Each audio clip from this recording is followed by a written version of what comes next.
Are you the Best. type of writer that can just sit down and just go to it and just like hammer out 10 pages in an hour? I've done enough like prep work. I do a lot of like jotting down things on my phone, even writing out whole scenes.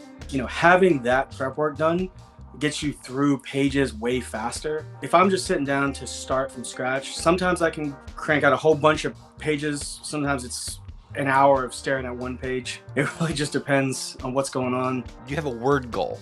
I don't have a word goal so much as I usually make a goal to try to finish whatever I'm working on, whether that's the scene, the chapter, either in this writing session or by the end of this amount of time. For example, I want to finish this scene in this hour. And then sometimes I'll say I want to finish this chapter by the end of like next week. That's kind of how I set goals, less so than like a specific word count or anything like that. I've definitely done both. I've had times where I'm focusing on today is this chapter, finish the chapter today. And other Right. days, I'm like, today I have to do 2,000 words. When I'm focusing on do 2,000 words today, I find myself jumping around in the book as I'm Right. Because like I can get 300 words, I can write this little scene I have in mind right now that's 50 pages away, but it's in my head right now.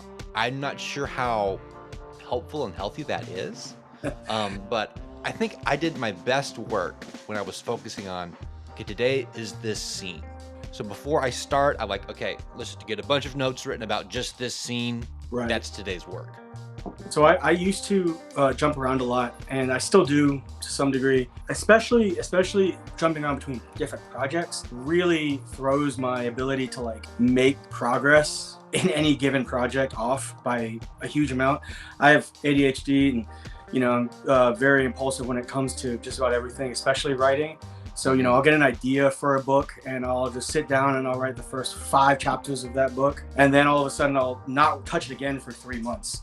So it's like if I don't focus on one project, I'm going to have 20 projects going and never make any real headway with any of them.